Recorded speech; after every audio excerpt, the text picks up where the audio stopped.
Hello નમસ્કાર વિદ્યાર્થી મિત્રો, જય હનુમાન. ધ સ્કૂલ ઓફ સાયન્સના વિડીયો લેક્ચરમાં હું વિપુલ રાઠોડ આપનું હાર્દિક સ્વાગત કરું છું.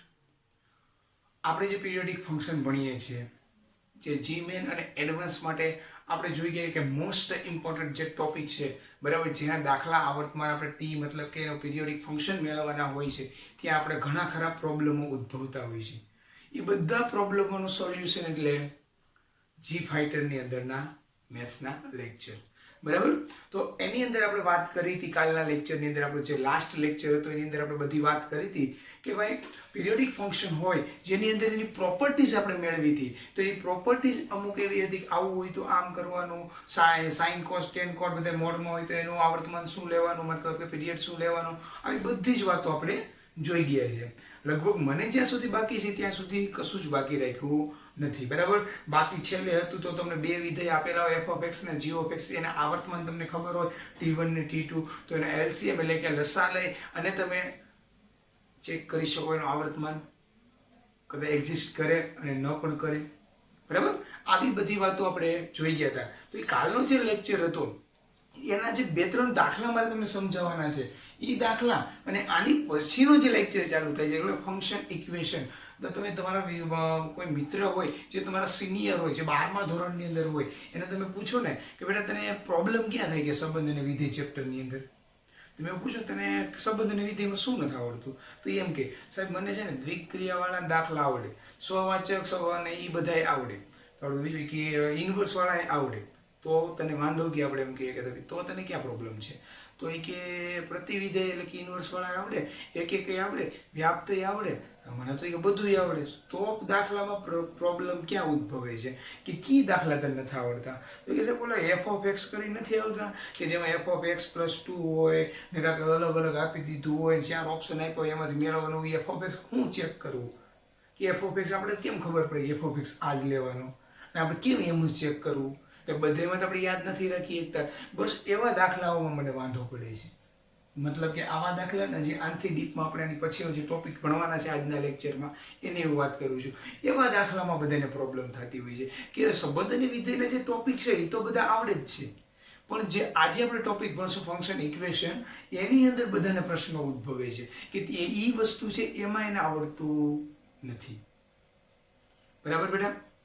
તો આજના દાખલાથી આપણે શરૂઆત કરીએ, પછી આપણે જે નવો ટોપિક જોવાના છે એની વાત આપણે આગળ કરશું નેક્સ્ટ. ઓકે, તો આજનો દાખલો આવો છે કે એફ ઓફ એક્સ પ્લસ 4 બરાબર F of x plus 2 plus f of x plus 6 પ્રત્યેક એક્સ બિલોંગ્સ ટુ આર. તો એફ ઓફ એક્સ જે આની અંદર બનેલ છે એફ ઓફ એક્સ, એનો પીરિયડ એટલે કે આવર્તમાન તમારે કહેવાનું છે, એટલે કે ટી મેળવવાનું છે. હવે તો આ વસ્તુમાં તમે આમ વિચારો તો આવી આપણે ભણી ગયા એની અંદર આવું ક્યાંય નહોતું. આપણે સાઇન કોસ ટેન કોટ એવી બધી વસ્તુઓ બેટા ભણ્યા કે જેનું આવર્તમાન આપણે સીધું જોઈ અને આપણે એને ખબર પડે, બરાબર બેટા. બીજી આપણને કશું જ ખબર હતી નહીં, પણ એક વસ્તુ ખબર હતી, ભલે આના કોઈના આવર્તમાન કે કાંઈ નથી ખબર, પણ એક વસ્તુ ખબર હતી કે આપણે જે આવર્તમાનની અંદર આપણી મૂવીનો જે હીરો કયો કે વિલન કયો જે પણ છે એ કોણ છે? આ ટી, મતલબ કે આ સૂત્ર. આ કોઈ પણ ફંક્શનનો આવર્તમાન કોણ થાય? તો એફ ઓફ એક્સ પ્લસ જે આ કરેલું હોય એ એનો શું થાય? આવર્તમાન. ઓકે, તો આખું વિધેય હું કહું કે એનું જ વિધેય મળી જાય એટલે એફ ઓફ એક્સ જ મળી જશે. તો ટીની જગ્યાએ તમને કશું મળે, કંઈક તમને મળે તો ટી છે એ શું ગણાય જાય? આવર્તમાન ગણાય છે. એટલે આ ટી તમારો શું ગણાય છે? આવર્તમાન. એટલે આપણે કીધું તું જે આ સૂત્ર છે એ તમારો કોણ છે? હીરો કયો તો હીરો અને વિલન કયો તો વિલન, બરાબર. આપણે કેજીએફ મૂવીની અંદર એક ડાયલોગ આવે છે ને એની જેવું જ એક વસ્તુ છે કે એમાં કેજીએફના મૂવીની અંદર કયો ડાયલોગ આવે? તુજકો દેખ કે લગા કે તું સહી મેં વિલન હે, એવો ડાયલોગ આવે છે.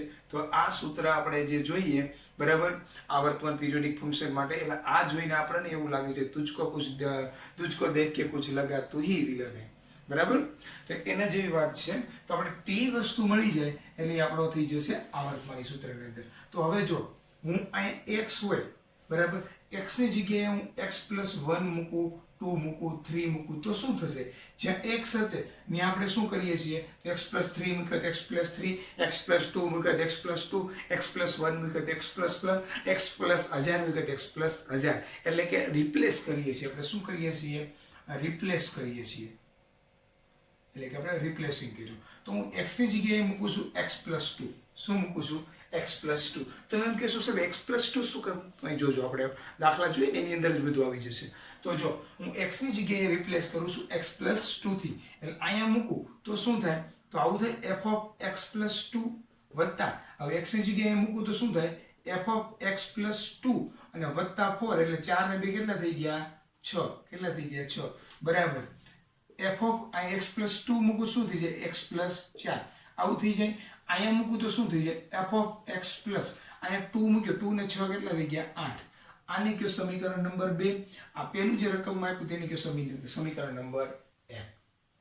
આને કીધું સમીકરણ નંબર 1, આને કીધું સમીકરણ નંબર 2. તો જો તમે આવું પણ બોલી શકો, બે રીત કરી શકો. તમે આવું પણ બોલી શકો, સમીકરણ 1 અને સમીકરણ 2 નો સરવાળો કરતા એટલે ડાબા બાજુ સરવાળો થઈ જાય ને જબા બાજુ સરવાળો થઈ જશે. આવું પણ તમે કહી શકો.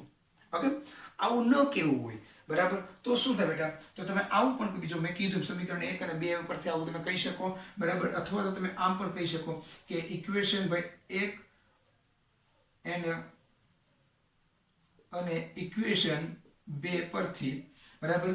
તો આની જો x + 2 + x + 6 છે તો સમીકરણ 1 માં આ x + 2 વત્તા f(x + 6) ની જગ્યાએ તમે આ રકમ મૂકી શકો. તો જો હું સમીકરણ 1 અને સમીકરણ 2 પરથી અહીંયા જે રકમ છે આપણી પાસે f(x + f(x + 4) બરાબર આ જે વસ્તુ છે એની જગ્યાએ હું આ મૂકી શકું. તો જો મેં મૂકી દીધું x + 4 વત્તા f(x + 8. તો જો આ બંને વસ્તુ સમાન છે, ઉડી ગઈ. તો શું કીધું? તો f(x = f(x + 8). તો આપણું જે સૂત્ર હતું એની ઉપર જો તો એની ઉપર નજર મારો તો એવું સૂત્ર તમને દેખાય છે? તો આવું દેખાય, f(x + 8) બરાબર f(x). તો આ શું બની ગયો તમારો? t. તો t બરાબર તમને શું આવ્યો? 8. એટલે t છે એવું છે આવર્તમાન. તો આપણે આવું સૂત્ર તમને યાદ રાખાયું હતું, f(x + t) બરાબર જો f(x) મળી જાય તો t જે હોય એ એનો શું ગણાય? આવર્તમાન. તો આની અંદર કોણ છે f(x)? એ આપણને ખબર જ નથી. આની અંદર f(x) વત્તા f(x + 4 વત્તા f(x + 2 વત્તા f(x + 6) આવું આપ્યું છે અને રિપ્લેસ કરેલું છે x છે તે આપણે લખીએ છીએ x + 2. શું કામ x + 2 લખ્યા? તો આપણે x + 2 એટલા માટે રિપ્લેસ કર્યો કે મોટા ભાગની વસ્તુઓ ઉડી જાય છે. બરાબરની સાઈડ બંને સમાન આવે છે, મોટા ભાગની વસ્તુઓથી ઉડી જાય છે, એટલા માટે આપણે x + 2 થી રિપ્લેસ કર્યું. હવે x + 2 થી રિપ્લેસ કર્યું એટલે અમે કરી દીધું, બરાબર. ઇક્વેશન 1 અને 2 પરથી આ વસ્તુ છે એમના, અને આ વસ્તુ જે દેખાય એની જગ્યાએ તમે આ વસ્તુ લખી શકો. તો જો f(x + 4 f(x + 4) કેન્સલ, તો શું વધે? f(x = f(x + 8). વધે બેટા? તો આ જો ક્યુ બની ગયું, આમ લખી આપું f(x + 8 = f(x). તો આ જો તો સૂત્ર કમ્પેરીઝન કરો તો t બરાબર તમને શું મળ્યા? 8. તો આ જે પણ રકમ હતી એનો આવર્તમાન તમને શું મળ્યો? 8. એટલે તમારે બુકની દાખલો જે હોય, મતલબ એક્ઝામની અંદર, તો તમને ઓપ્શન આપેલા હોય 7, 8, 10, 15, બરાબર, આવા ઓપ્શન આપેલા હોય છે. ઓકે, તો આ રીતના ઘણા દાખલાઓ હોય છે. અત્યારે આપણે એક દાખલો જોયો છે. ઓકે, નેક્સ્ટ આપણે જોશું. તો વિડીયોને વ્યવસ્થિત રીતે પોઝ કરી અને વ્યવસ્થિત રીતે ન સમજાણું હોય તો ફરીથી તમે રિવાઇન્ડ કરી અને જોઈ શકો છો, અને સમજાઈ ગયું હોય વ્યવસ્થિત રીતે તો વિડીયોને પોઝ ડાઉન કરી બુકની અંદર વ્યવસ્થિત રીતે દાખલો તમે ઉતારી લેજો, કારણ કે તમને બીજી ક્યાંય દાખલા જોવા પાછા મળશે નહીં. ઓકે બેટા, વ્યવસ્થિત રીતે તમે વિડીયોને પોઝ કરી ઉતારી લો.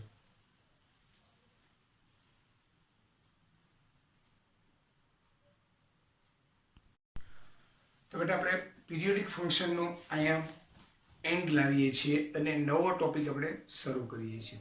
તો હવે પીરિયોડિક ફંક્શનનો એન્ડ લાવશું, મતલબ કે એના દાખલા પણ આપણે જોશું. ઓકે, તો આની અંદર લગભગ કાંઈ વસ્તુ બાકી હવે મને જ્યાં લગી યાદ છે ત્યાં લગી સંબંધ અને વિધેયની અંદર જે પાઠ્યપુસ્તકમાં પણ જે નથી આપેલી એવી થિયરીના આપણે કોન્સેપ્ટના દાખલાઓ લઈ અને એ બધા ઉપાડી અને એના દાખલાઓ પણ તમે સોલ્વ કરાવી દીધા છે. તો કોઈને ક્યાંય હવે પ્રોબ્લેમ હશે ને સંબંધ અને વિધેયમાં. આજે આપણે જે ભણશું, બરાબર, કે ફંક્શન ઇક્વેશન એ છેલ્લો પોઈન્ટ હશે આપણે સંબંધ અને વિધેયનો. પછી એના જેવું લાગશે તો આપણે બધાના થોડા થોડા દાખલા ફરીવાર લઈશું. બાકી આપણે ખબર જ છે ક્યુ ચેપ્ટર આપણે સ્ટાર્ટ કરવાના છીએ, બધા મિત્રોને ખબર છે કયું કરવાનું આપણે સ્ટાર્ટ, અને પછી બધાનું ફેવરેટ અને ઘણા ટાઈમથી તમે કહો છો કે સાહેબ ક્યારે કરશો તમે ચેપ્ટર ચાલુ, ક્યારે કરશો, વારંવાર તમે પૂછો. એ કયું ચેપ્ટર? સંકલન. બરાબર, આપણે કયું ચાલુ કરશું? સંકલન, જે તમારા 12મા ધોરણની અંદર સૌથી લેન્ધીમાં લેન્ધી ચેપ્ટર છે. ઓકે, અને બહુ ઇમ્પોર્ટન્ટ અને તમારા બુદ્ધિનો ઉપયોગ વારંવાર કરવો પડે અને અમુક સૂત્રો યાદ કરવા પડે એવું ચેપ્ટર છે. પણ એ ચેપ્ટરની આપણે અત્યારે કંઈ વાત કરતા નથી. બરાબર, જ્યારે ચાલુ કરશું ત્યારે વાત કરશું. તો હવે આપણે નવો ટોપિક ચાલુ કરી તે પહેલાં પિરિયોડિક ફંક્શનની એક વાત કરીએ કે ઇન્વર્સ ફંક્શન છે. ઇન્વર્સ ફંક્શન એટલે પ્રતિવિધેય ફંક્શન છે. પિરિયોડિક ફંક્શનમાં એક્ઝિસ્ટ કરે, એનું અસ્તિત્વ હોય. ઇન્વર્સ ફંક્શન હોય, કોઈ પણ ઇન્વર્સ ફંક્શનનું પિરિયોડિક ફંક્શન એટલે કે આવર્તીય વિધેય અસ્તિત્વ ધરાવે? વિચારો, ધરાવે? અસ્તિત્વ ધરાવે? નો ધરાવે. ક્યારેય ઇન્વર્સ ફંક્શન હોય એનું પિરિયોડિક ફંક્શન એક્ઝિસ્ટ કરે નહીં, એટલે કે અસ્તિત્વ ન ધરાવે. શું કામ? કે ઇન્વર્સ ફંક્શન હોય, બરાબર, એની અંદર આપણને ખબર છે એક જ વાર વેલ્યુ મળે. બરાબર, જ્યારે પિરિયોડિક ફંક્શન છે એ આપણને ખબર છે અમુક ગાળા પછી, સોરી, આપણે એક તમને આ રીતે સમજાવી દઉં કે ઇન્વર્સ ફંક્શન છે એટલે પ્રતિવિધેય ફંક્શન છે. તો પ્રતિવિધેય ફંક્શનની અંદર આપણે ખબર છે 1 એટલે કે એક વિધેય અને on to એટલે કે વ્યાપ્ત વિધેય હોવું જોઈએ. આ બધાને આપણને ખબર છે. બરાબર, જ્યારે પિરિયોડિક ફંક્શનની અંદર દાખલા તરીકે સાઇનની જો વાત કરું તો આપણને ખબર છે અહીંથી લઈને એટલો ગાળો જે છે એની કિંમતો પાછી અહીંથી આગળ જાઓ તો એની કિંમતો પાછી રિપીટ કરશે. જો અહીંયા કિંમત હશે એટલા ગાળા પછી પાછી કિંમત આવશે, તો આની આ કિંમત પાછી આવી હોય, બરાબર, તો એ એક ગણાય? તો એક ગણાય નહીં. એ શું ગણાય? મેની વન ગણાય છે. એની કિંમત બીજી વાર મળે શું ગણાય જાય? મેની વન ગણાય જાય. એટલે પ્રતિબિંબ બે મળ્યા, અલગ અલગ મૂક્યા અને જવાબ સમાન આવ્યા, એવી વાત થઈ ગઈ. એકવાર હું π/6 મૂકું ને એકવાર 13π/6 મૂકું તો જો બેને જવાબ આવી જતા તમે કહો જસ્ટ ઉદાહરણ છે. તમે એમ કહો છો સાહેબ બેને જવાબ આવી ગયા તો એ થોડા એક ગણાય? બરાબર, એક માં તો આપણને ખબર છે અનન્ય પ્રતિબિંબ મળવું જોઈએ. બરાબર, તો એક ગણાય નહીં, એટલે કે મેની વન બની જાય. ઓકે, તો આપણે પ્રતિવિધેય માટે શું હોવું જોઈએ? 1 ફંક્શન હોવું જોઈએ. શું હોવું જોઈએ? 1 ફંક્શન હોવું જોઈએ. બરાબર, તો આપણે શું કહી શકીએ? Inverse function is periodic function is always not exist. એટલે કે ઇન્વર્સ ફંક્શન છે એનું પિરિયોડિક ફંક્શન તમે ક્યારેય એક્ઝિસ્ટ કરી શકશો નહીં. ઓકે, આ ઇન્વર્સ વાળી વસ્તુ હતી. બીજી કે પિરિયોડિક ફંક્શન હોય જે આપણે આવર્તીય વિધેય જોયું, મતલબ ઇંગ્લિશમાં બોલું છું, બોલવાની મજા આવે એટલે, જે પિરિયોડિક ફંક્શન છે એની અંદર જેનો ડોમેન હોય એટલે કે પ્રદેશ હોય એ અનબાઉન્ડેડ હોય. કેવું હોય? અનબાઉન્ડેડ. -1 થી 0 એમ ક્યાંય ન હોય. એ બાઉન્ડેડ હોય, અનબાઉન્ડેડ હોય. બાઉન્ડેડ હોય નહીં, મતલબ કે આર હોય એ નો એ રીતના કે બાઉન્ડેડ ન હોય. બરાબર, આ યાદ રાખજો. ઓકે, તો એને આપણે કેવું હોય શું કહેશું? Domain is A periodic function always unbounded. Okay બેટા, તો આ બે વસ્તુ યાદ રાખજો. અને બીજું આપણે જોઈ ગયા હતા કોન્સ્ટન્ટ ફંક્શન વાળું, એ તો જોઈ જ ગયા છીએ. એ કોન્સ્ટન્ટ ફંક્શન જે છે એનો પિરિયોડિક ફંક્શન જે છે એ એક્ઝિસ્ટ કરે છે, પણ એ not be may be fundamental function. બરાબર, ફંડામેન્ટલ ફંક્શન નથી. કોઈ પણ કોન્સ્ટન્ટ ફંક્શનનો તમે જે આવર્તમાન મળે તે. ઓકે બેટા, તો આપણે આની પછી નેક્સ્ટ ટોપિક હવે જોઈ લઈએ કે ફંક્શન ઇક્વેશન. બરાબર, તો હવે આપણે જોઈએ છે ફંક્શનલ ઇક્વેશન. એટલે કે હમણાં જ વાત કરી એમ કે તમે કોઈ પણ તમારા સિનિયરને પૂછી લ્યો અથવા તમે એક એક્ઝામ દીધી હશે, એમાં જ્યારે તમારી પાસે f(x) વાળા દાખલા આવ્યા હશે, એટલે કે વિધેયવાળા જ્યારે દાખલા આવ્યા હશે ત્યારે તમને પ્રશ્ન ઉદ્ભવ્યો જ હશે. કારણ કે સાહેબ આવા બધી વસ્તુ આવડે, તમે ઇન્વર્સ આપો તોય આવડે, વ્યાપ્ત આપો તોય આવડે, એક આપો તોય આવડે, સ્વવાચક પરંપરા સંમિતતા આપો તોય આવડે, બધી વસ્તુ આવડે. પણ એક વસ્તુમાં પ્રોબ્લેમ તમને ક્યાં થાય?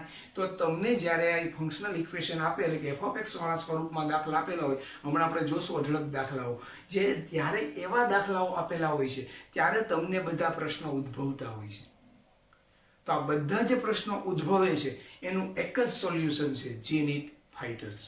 બરાબર, તો હવે આપણે જોઈએ છીએ ફંક્શનલ ઇક્વેશન શીખતા પહેલા કોઈ પણ દાખલો તમારે શીખવો હોય ફંક્શનલ ઇક્વેશનનો, બરાબર, એફ ઓફ એક્સ વાળો, તો એના માટે આપણે અમુક પરિણામો તારવેલા છે. તો એ અમુક જે પરિણામો તારવેલા છે આપણે, એ પરિણામો કેમ ભાઈ સાઇન એક્સ હોય તો એનું વિકલન તમારે કરવું હોય તમે કરી નાખો કોસ એક્સ. સાઇન એક્સ નું વિકલન તમે કરો તો કોસ એક્સ કરી નાખો, કોસ એક્સ નું માઇનસ સાઇન એક્સ કરી નાખો. એ તમે યાદ રાખી લો, જેથી કરીને સંકલન વિકલનના ચેપ્ટરમાં જ્યારે દાખલા તમે જો વિકલનની અંદર, ત્યારે તમારે સાઇન એક્સ નું ડાયરેક્ટ શું લખવાનું આવે, કોસ એક્સ લખવાનું આવે, જેથી તમારા દાખલાનું સોલ્યુશન આવી જાય. અને તમારે કાંઈ યાદ રાખવું ન પડે, બીજું આટલું યાદ હોય તો દાખલાનો જવાબ આવડી જાય. એવી જ રીતે આની અંદર જ્યારે જો તમારે ફંક્શનલ ઇક્વેશનના દાખલા સોલ્વ કરવા હોય તો એની અંદર તમારે અમુક પરિણામો છે, અહીંયા 4 લખેલા છે, હજી 4-5 આપણે લખીએ છીએ, ટૂંકમાં 7-8 જેટલા પરિણામો છે, એ બધા પરિણામો આપણે જોવાના છે. તો શું કહેવા માંગે છે પરિણામો? તો અહીંયા આવું કીધું છે, f of x dot y. તમે જોજો આવા દાખલા તમને આપ્યા છે કે f of x dot y એટલે બેનો ગુણાકાર હોય, અને આ બાજુ એમ કીધું f of x plus f of y. જ્યારે આવું કીધું હોય f of x dot y એટલે કે એક્સ ડોટ વાય એટલે કે એક બાજુ ગુણાકાર આપ્યું હોય, બરાબર, કરીને f of x plus f of x y આવી રીતનું તમે રકમમાં આપ્યું હોય, આ રીતનું આપેલું હોય તો તમે શું કહો, તો એફ ઓફ એક્સ બરાબર એ જે આ એફ ઓફ એક્સ કયો તો તમને ખબર ન હોય, તો તમારે એફ ઓફ એક્સ બરાબર એટલે કે તમારો વિધેય તમારે કેવો લેવાનો, તો તમારે વિધેય આવો લેવાનો કે એફ ઓફ એક્સ બરાબર કે ડોટ ln x. કે એટલે કોઈ અચળાંક હોય, બરાબર, અને ln x એટલે કે log x. તો આ જોઈને તમને ઈ જ યાદ આવે કે તમે જો તો આની અંદર log લગાડ્યું હોય તો અહીંયા log લગાડ્યું હોય તમે એમ કરી શકો log x ડોટ y, તો log બંને બાજુ લાગે log x વત્તા log y, આવું કહી શકો. તો જેમાંથી k કોમન કાઢો, k log x, બરાબર. જસ્ટ યાદ રાખવા માટે તમે સમજાવું, બરાબર, યાદ તો રાખવાનું જ છે. તમે વિચારો કે logમાં તમે આ નિયમ લગાડ્યો હોય તો જો f માં ગુણાકાર હોય તો સરવાળો થઈ જાય. આપણે આવું યાદ આઈ થિંક યાદ રાખીએ છીએ, ગુણાકાર હોય તો સરવાળો થઈ જાય, ભાગાકાર હોય તો બાદબાકી થઈ જાય, આવું logમાં યાદ રાખીએ છીએ. તો જો અહીંયા એવું જ કર્યું છે, ગુણાકાર છે તો અહીં સરવાળો થઈ ગયો, તો એનો વિધેય શું હશે, તો એફ ઓફ એક્સ બરાબર કે ln x એટલે કે log x હશે. એવી જ રીતે જો તમને ભાગાકાર આપેલો હોય ને આ બાજુ બાદબાકી હોય, એટલે સમજો કે તમે log લગાડેલું છે, ભાગાકાર હોય તો શું થઈ જાય, બાદબાકી થઈ જાય. સમજો કે તમે log લગાડેલું છે તો શું યાદ રાખશો, એફ ઓફ એક્સ બરાબર કે ln x જ યાદ રાખશો. શું યાદ રાખશો, કે ln x. ઓકે, log વાળે આ બે ની અંદર log વાળા છે તો ગુણાકાર હોય log લગાડો સરવાળો થઈ જાય, ભાગાકાર હોય log લગાડો બાદબાકી થઈ જાય. એટલે આપણે f of x એટલે આપણા વિધેય શું યાદ રાખશું, તો f of x બરાબર કે log x એટલે કે ln x.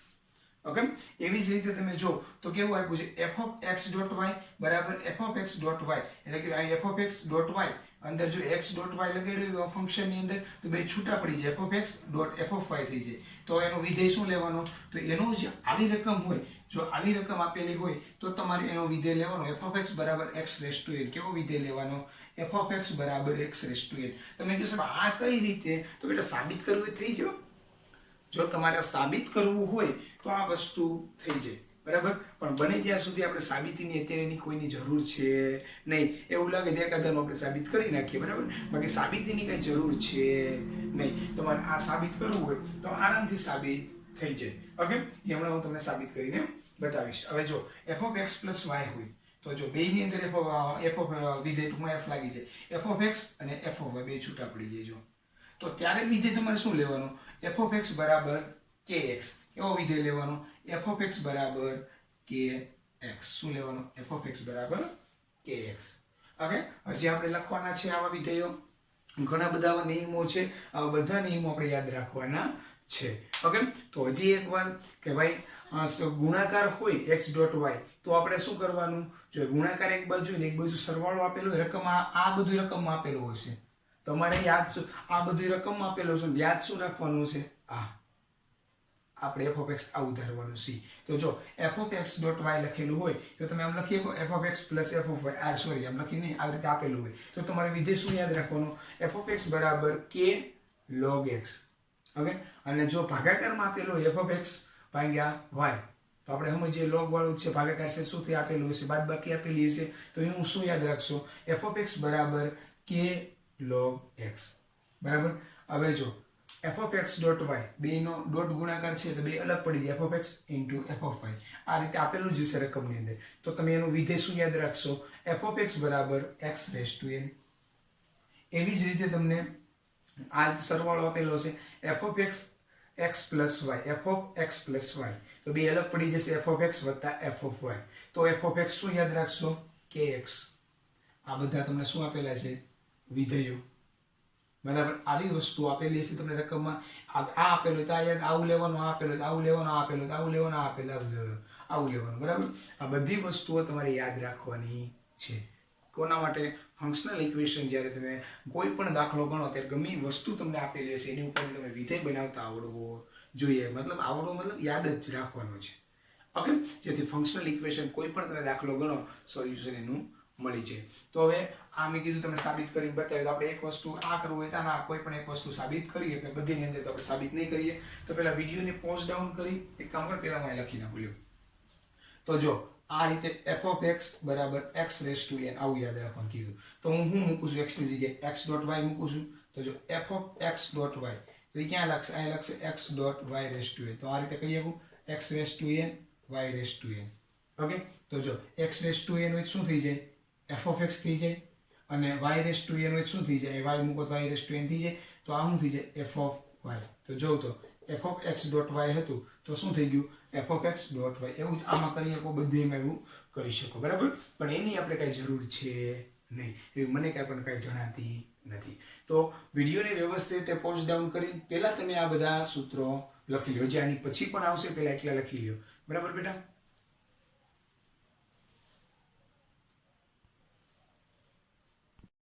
તો આપણે હવે બીજા પરિણામો જોઈએ છીએ. તો આ રીતનું પરિણામ છે કે f of x plus y આપ્યું, આ બાજુ ગુણાકાર આપેલું હોય કે f of x plus y અને આ બાજુ એનો થઈ જાય ગુણાકાર.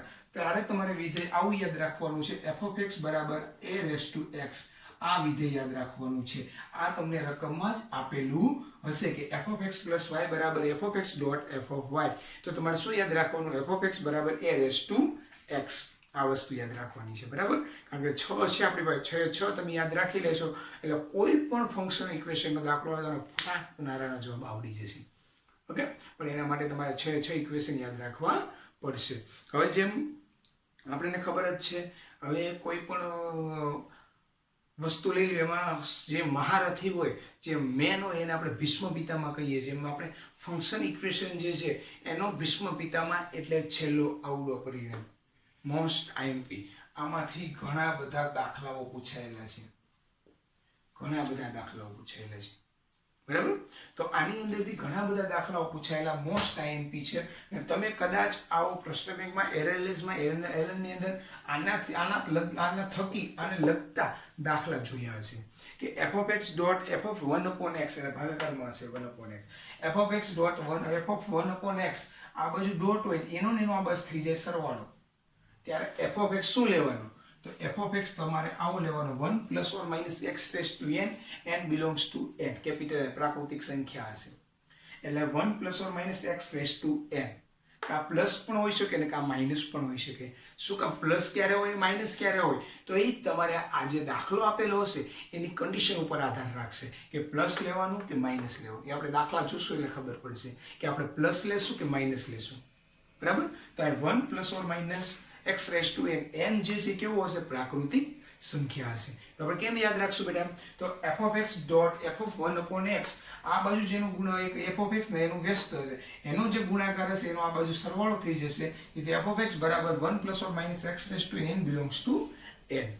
ઓકે, તો આ આપણા હતા 6 પરિણામો. અને છેલ્લો જે છે આપણો ભીષ્મ પિતામહ છે. કોણ છે? ભીષ્મ પિતામહ. કારણ કે એના થકી દાખલા વારંવાર પૂછાઈ ગયા છે અને આવે રાખે છે સામે. ઓકે, તો વિડીયોને વ્યવસ્થિત રીતે પોઝ ડાઉન કરી અને આ બંને પરિણામો પાછા ઉતારી લ્યો. હવે આપણે જઈએ છીએ દાખલા તરફ. પહેલા તમે બુકની અંદર ઉતારી લો બેટા. તો હવે આપણે જે ફંક્શન બધા ભણી ગયા, બરાબર, ફંક્શન ઇક્વેશનની અંદર જે પરિણામો બધા આપણે ભણી ગયા એ પરિણામ આધારિત દાખલા જે મેનની અંદર પૂછાય છે જ. કારણ કે બુકની અંદર પાછું તમને આ રીતે આપેલું ન હોય, એનસીઆરટી હોય તો બી આપેલું ન હોય આ રીતે, અને પાછા આવા દાખલા પૂછે એટલે આપણે મનની અંદર દ્વિધા ઉત્પન્ન થાય. બરાબર.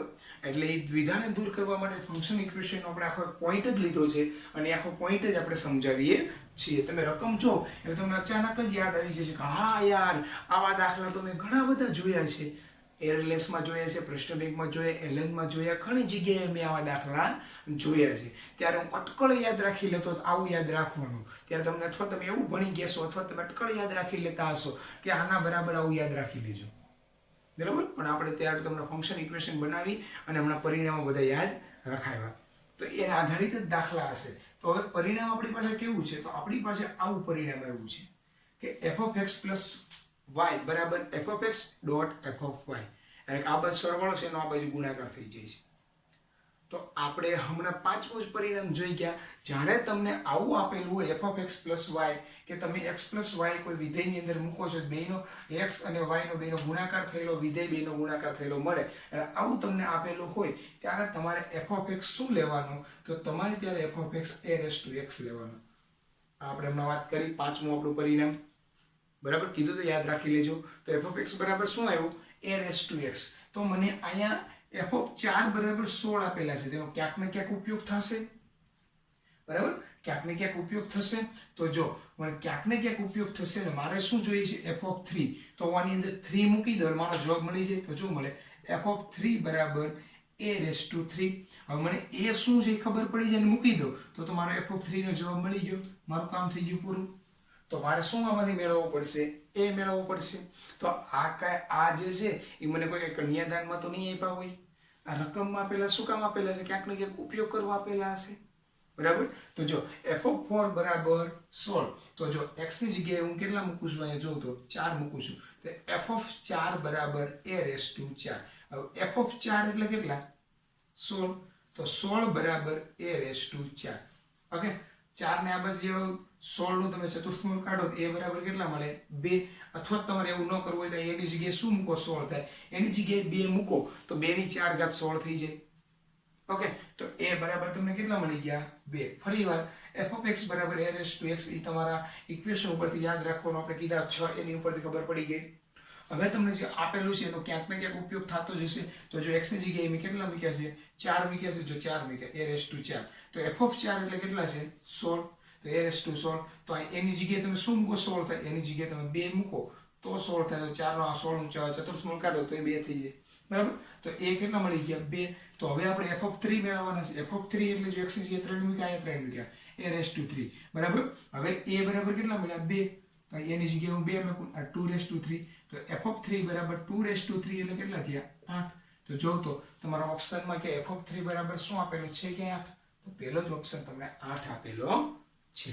જોઈ લીધો, આપો છે 8, બરાબર. તો બસ આવી જ રીતે બધા દાખલાઓ હોય છે બેટા, જેની અંદર આવું ઇક્વેશન તમને આપેલું હશે. એ ઇક્વેશન જે તમને આપેલું હશે બેટા, બરાબર, એ તમારે એનું જે આવું ઇક્વેશન x y z જે પણ આપેલું તેનું f of x શું છે એ યાદ હોવું જોઈએ, એટલે તમારો દાખલો ફટાફટ થઈ જશે. પણ એ તમને યાદ હોવું જોઈએ. ઓકે બેટા.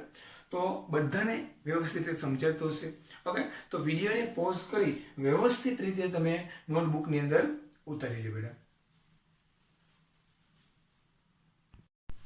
તો હવે આપણે નેક્સ્ટ દાખલો જોઈએ છે. તો નેક્સ્ટ દાખલામાં કેવું આપ્યું છે? f of x dot f of 1 upon x. જો x નું વ્યસ્ત 1 upon x, આ બાજુ ડોટ છે, આ બાજુ સરવાળો થઈ જશે. આપણો કયો નિયમ આવ્યો? છઠ્ઠો નિયમ. કયો આવ્યો? છઠ્ઠું પરિણામમાં મેં કીધું હતું આ રીતે હોય. f of x dot f of 1 upon x, એક બાજુ ડોટ થઈ ગયો, એનો એ ઓલી બાજુ શું થઈ જશે? સરવાળો થઈ જશે, બરાબર. તો જો આ બાજુ ડોટ હતો, ઓલી બાજુ સરવાળો થઈ ગયો, ત્યારે તમારો f of x શું લેવાનો? તો આવું મેં તમને કીધું 1 plus or minus x raised to n, આવું તમને કીધું તો વિધેય લેવાનું, બરાબર. હવે મેં તમને જેમ કહું છું એમ તમારે શું મેળવવાનું છે? f of 5. શું મેળવવાનું? f of 5. હવે તમે f of 5 મેળવો એટલે આ રીતે થાય. f of 5 બરાબર 1 plus or minus x raised to, x ની આપણે કેટલા મૂક્યા? 5 raised to n. તમને એ એક ખબર હોવી જોઈએ, પ્લસ ઓર માઇનસ લેવાના છે એટલે એક ખબર હોવી જોઈએ n. આટલી ખબર હોય એટલે તમારો f of 5 નો જવાબ તમને મળી જાય. પહેલા ચેક કરશું પ્લસ રાખવા કે માઇનસ, પછી ચેક કરીએ n શું લેવું. ઓકે. તો જો હવે હું ચેક કરું તો અહીંયા તમને એક વસ્તુ આપેલી હશે વારંવાર દાખલા. મેં તમને કીધું મને કોઈ કન્યાદાનમાં આપ્યું નથી, રકમ આપ્યું છે તેનો ઉપયોગ કરવા જ આપ્યું હોય ને, કન્યાદાન હાટું આપ્યું હોય નહીં જ ને, સ્વાભાવિક વાત છે, તેનો આપણે ઉપયોગ કરીએ. તો જો હું મૂકું છું x ની જગ્યાએ 2 મૂકું તો f of 2 બરાબર 1 plus or minus x ની જગ્યાએ 2 મૂક્યા raised to n. તો f of 2 બરાબર કેટલા આપેલા છે? -7. તો 1 plus or minus 2 raised to n. હવે તમે ખુદ વિચારવાનું. અહીંયા જો g નો દાખલો છે પૂછાઈ ગયેલો છે એટલે ખુદ પાછું વિચારવાનું કેમ હું n ની જગ્યાએ શું લઉં તો -7 મળે, પ્લસ લો કે માઇનસ લો તો -7 મળે, એ તમારે ખુદને વિચારવાનું છે બરાબર, અથવા તમારે સાદુરૂપ આપવાનું છે n મેળવવા માટે. ઓકે, તો જો -7 રાખવા માટે આ 1 પ્લસ રાખું અને 2 અહીંયા n છે આ n રાખું. જો હું પ્લસ રાખું અને n ની જગ્યાએ 3 મૂકું તો 2 ની 8 ઘાત વત્તા 1 એટલે 9 થઈ જાય. મારે તો -7 પર હું પ્લસ ની જગ્યાએ માઇનસ રાખું અને n ની ઘાત 3 મૂકું તો શું થાય? તો જો -7 આ 1 માઇનસ 2 2 n ની ઘાત 3 મૂકું, 2 ની 3 ઘાત એટલે 8, 8 માંથી -8 માંથી 1 જાય થઈ ગયા -7. આ તો સમાધાન થઈ ગયું. તો n બરાબર કેટલા થઈ ગયા? 3 થઈ ગયા. અને f ઓફ x આપણો શું થઈ ગયો? તો આપણો f ઓફ x આવો થઈ ગયો 1 - x⁻3. આ રીતનો આપણો f ઓફ x થઈ ગયો બરાબર. આપણે ની પણ ખબર પડી કે n 3 છે, આપણે ની પણ n છે 3 છે અને આમાંથી માઈનસ લેવાનું છે એ પણ ખબર પડી ગઈ. શેના ઉપરથી ખબર પડી? આના ઉપરથી. ઓકે, તો હવે ઈ જ વસ્તુ અહીંયા જોઈએ છે 1 આપણે શું રાખવાનું છે? -x⁻3. ઓકે, x એટલે કેટલા છે? 5, તો આમ મેં મૂકી દીધા 5 ને n એટલે કેટલા છે? 3. તો આ રીતનું બન્યું 1 - 5⁻3. તો 1 - 5⁻3 એટલે કેટલા થાય? 125. 1 માંથી 125 જાય કેટલા આવે? -124. તો f ઓફ 5 બરાબર કેટલા આવ્યા? -124. તો જો બી ઓપ્શન છે. આ દાખલો જેની અંદર પૂછાઈ ગયેલા છે. આવા દાખલા થોડી ઘણી રકમ ફેર કરી હોય, બાકી આ રીતના આ મેથડના દાખલા જેની અંદર પૂછાઈ જાય છે. ઓકે બેટા, તો તમને વ્યવસ્થિત રીતે દાખલો સમજાઈ ગયો છે એવું લાગે તો હજી એકવાર જોઈ લો કે આ જે કન્ડિશન બધા દાખલામાં આપી છે એના આધારિત તમારો f ઓફ x નક્કી થશે. તો આ એક જ છઠ્ઠું પરિણામ છે જેની અંદર પ્લસ ઓર માઇનસ આવશે. એ તમારે ચેક કરવાનું છે પ્લસ રાખવું કે માઇનસ. ઓકે, તો જો 1 + or - x⁻3 તો મેં f ઓફ 2 મૂક્યા. તો f of 2 1 + or - 2n. Okay, f of 2 એટલે કેટલા છે? -7. 1 + or - 2 ઓકે, હવે હું પ્લસ રાખું કે માઇનસ? તો જો -7 1, હવે મેં માઇનસ રાખ્યા 2n. હવે મેં માઇનસ શું કામ રાખ્યા? જો અહીં પ્લસ રાખું ને n ની જગ્યાએ 3 મૂકું મારો જવાબ 9 થઈ જાય. અને માઇનસ રાખું ને n ની જગ્યાએ હું 3 મૂકું તો 2 ની 3 ઘાત એટલે 8, -8 માંથી 1 જાય એટલે -7. તો મારું અહીં સમાધાન થાય છે. તો હું માઇનસ રાખું છું અને n ની ઘાત મને 3 મળી ગઈ એટલે f ઓફ x મારો આવો મળી ગયો. તો એમાં f ઓફ x આવો મળી ગયો તો એની જગ્યાએ ખાલી 5 જ મૂકવાનું છે f ઓફ 5 મેળવવાનો. એટલે તો f ઓફ x ની જગ્યાએ જો 5 મૂકી દો તો તમારો જવાબ આવી ગયો -124. ઓકે બેટા, તો તમને વ્યવસ્થિત રીતે સમજાઈ ગયું હશે એવી હું આશા રાખું છું. બધા પાસે વ્યવસ્થિત રીતે બધાને સમજાઈ ગયું છે. તો વિડીયોને પોઝ કરી પહેલા તમે દાખલો નોટ ડાઉન કરી લો બુકની અંદર. તો બેટા આ આપણે જોઈએ તો ફંક્શન ઇક્વેશન જેની અંદર આપણે 2-3 દાખલા અને એની થિયરી બધી જોઈ ગયા છે બરાબર. હવે આ જે છે એના બે લેક્ચર હજી બનશે અને વ્યવસ્થિત રીતે બધાને સમજાઈ જશે ત્યાં સુધી આપણે આનું જી ચાલે જ છે બરાબર. અને મને જ્યાં સુધી યાદ છે ત્યાં સુધી લગભગ એકેય પોઈન્ટ આપણેથી છૂટતો નથી. બધા પોઈન્ટ આપણે કવર કરી લીધા છે સંબંધ અને વિધેયના. તો તમને રાતે ઊંઘમાંથી ઉઠાડીને પૂછે બરાબર કે સંબંધ અને વિધેયનો દાખલો તમે સોલ્વ કરી દો, પછી પાઠ્યપુસ્તકનો હોય તોય ભલે અને જીનો હોય તોય ભલે, તમને આવડી જવો જોઈએ. જો તમે વ્યવસ્થિત રીતે ફોલોઅપ લીધું હશે, લેક્ચરનું વ્યવસ્થિત રીતે કીધું એ પ્રમાણે કર્યું હશે અને વ્યવસ્થિત રીતે હોમવર્ક કર્યું હોય છે તો તમને બધા દાખલા આવડી જશે. ઓકે બેટા, તો કોઈ પણ દાખલા કે કોઈ પણ વસ્તુ ગણતા પહેલા તમને એ જે ટોપિક હોય એનો કોન્સેપ્ટ તમને અહીંથી ક્લિયર હોવો જોઈએ કે ભાઈ આ વસ્તુ છે મને આ કહેવા માંગે છે. એ જો તમને ખબર પડી જાય તો તમે ગમે દાખલો ઉપાડી લો, ગમે બુકનો ઉપાડી લો, તમને આવડી જશે. પણ પહેલા અહીંથી કોન્સેપ્ટ ક્લિયર હોવો જોઈએ તો જ બધા દાખલા આવડે. ઓકે બેટા, તો આપણે હજી આ જ રીતના દાખલાઓ ઘણા જોવાના છે અને જોઈએ જ છીએ બરાબર. અને તમને ઘણા દાખલા આપણે આપવાના છીએ હોમવર્કની અંદર, તમને મળી જશે એ તમારા હાથે સોલ્વ કરવાના પણ છે. ઓકે બેટા, તો બધાને વ્યવસ્થિત સમજાતું છે ને બધા હવે રાહ જોઈ રહ્યા હશે કે ક્યારે સંકલન ચેપ્ટર આપણું ચાલુ થાય. કારણ કે સંકલનની ઘણા દિવસથી આપણે તમને વાત થઈ હતી જ્યારે આપણે સ્કૂલ ચાલુ હતી ત્યારે આપણે વારંવાર તમે કહેતા સાહેબ સંકલન તો ફટાફટ સંકલન પહેલાં સમજાવો બરાબર. કારણ કે તમારે ફિઝિક્સમાં જો કે મારી પહેલાં ફિઝિક્સવાળા સાહેબે તમને સમજાવી દીધું છે સંકલન, કે સંકલનની અંદર જે તે સંકલન વિકલનના ઉપયોગ XYZ બધું આવે. આપણે વિકલન તો જો કે ચાલી ગયું, સંકલનની વાત છે, બરાબર. તો થોડી ઘણી તો એ ચેપ્ટરની તમને માહિતી છે જ, પણ જ્યારે આપણે ચાલુ કરશું ત્યારે થોડીક વધારે ડીપમાં એ માહિતીને વાગોળશું. ઓકે બેટા, તો હવે વધારે બીજું કંઈ ન કહેતા તમારાથી વિદાય લઈએ છીએ, અને કાલે ફરી આપણે એક મુલાકાત થશે. તો તમારે હવે વિદાય લઈએ. મને શાંતિપૂર્વક સાંભળવા માટે તમારો આભાર. થેન્ક યુ વેરી મચ બેટા.